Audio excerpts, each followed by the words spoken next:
Welcome back, guys. Today we are going to look at meningitis. We're going to look at what is meningitis, the causes of meningitis, brief pathophysiology of meningitis, the signs and symptoms, the investigation, the management, and the complication. How can we define meningitis? Meningitis is the inflammations of the meninges, the membrane that covers the brain and the spinal cord. Causes. Meningitis is caused by bacteria, for example, Haemophilus influenza type B, group B Streptococcus pneumoniae. Viral causes, for example, we have herpes virus, MAM, varicella zoster virus. Then fungal infection, we have Candida species, Cryptococcus neoformans.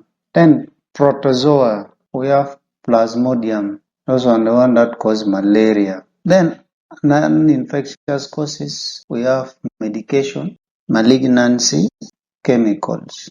The pathophysiology of meningitis. It begins when the infection microorganism enter the body, maybe through the nose, in injuries, fracture or direct entry. After the infection enter the body, the microorganisms start to multiply and spread into the blood. Then from the blood, remember the blood travels around all over the body. It goes to the central nervous system. When it goes to the central nervous system, it crosses the brain, the blood-brain barrier. Those are the protective layers that protect the brain from harmful substances like drugs, microorganisms.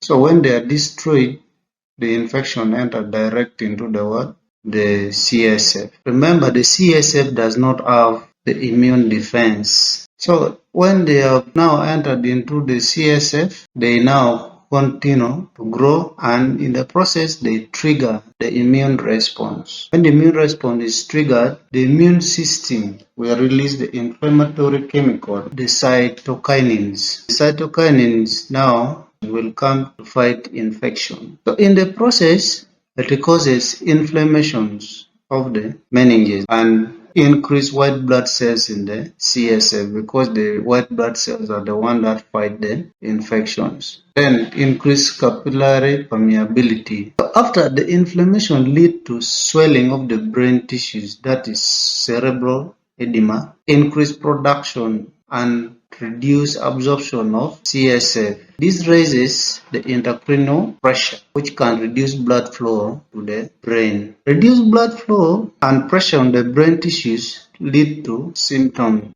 For example, seizures, altered mental status, fever, stiff neck, headache, and vomiting. The clinical features of meningitis. A sign and symptom of meningitis. We have high-pitched crying, bulging fontanelles, restlessness, stiff neck, convulsion, severe headache, high-grade fever, photophobia, unconsciousness, nausea, and vomiting. So that is in children. So in adult, bulging fontanelle and high-pitched crying, not there. But the rest of the signs and symptoms are there. Investigation. We have history taking. Under history taking, take the past medical history, surgical history, any drug taken from home, and come to physical examination. We do the general physical examination from head to toe. Then do the Glasgow Coma scale, rating the level of consciousness of the patients. Then we do the Canning signs testing, and then the Brudzinski sign. Those are the confirmatory tests for meningitis. So long as you see those signs positive, it's already meningitis. Then we have laboratory investigation. We do the lumbar puncture to get the CSF. During the process, we look at the speed through which the CSF is flowing and the color. Then take CSF to the lab for CSF analysis. They will look at the white blood cells, found the sugar, protein, fat cells. Then we have CSF culture and sensitivity for microorganisms. They will do the CSF gram stain also for gene expert if the TB present.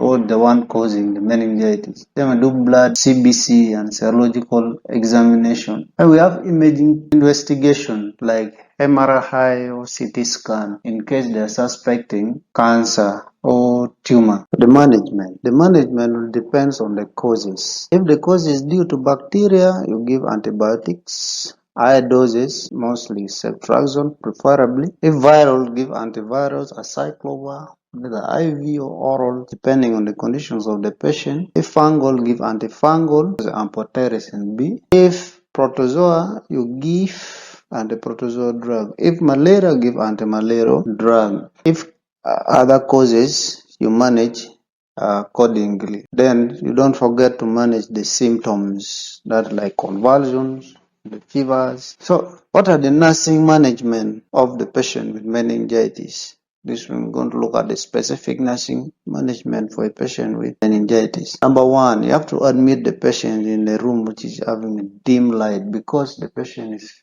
having fear of light. You have to elevate the head of the bed because the patient has intracranial pressure to reduce it. Then you're going to monitor the vitals, CPR, BP, temperature, pulse, respiration, and then the blood pressure. This one will help you to see if the patient is improving or depriving. Then you have to manage the fever. Fever, you will do tepid sponging. You are going to open the adjacent window, remove all the extra clothes and so on. So long as it will reduce fever, you can bring in your cold compress. Then you have to administer the drug as prescribed by the doctor. This one will help to fight the infection. Then after, you need to monitor the input and output, the fluid, the food, the drug you're given using the fluid balance chart. This one helps to the input and output rate. Then you're going to look at the exercise, passive exercise. You're going to emphasize on hygiene, personal hygiene, the bed hygiene, changing the linens, bed bath, oral care, all under the hygiene. You are going to look at the feeding. Make sure that the patient feed well. If the patient is not able to feed, you pass the NG tube and you feed through NG tube. If a baby breastfeeding is not possible, express breast milk and give via the NG tube. Everything don't forget to document for continuity of the care.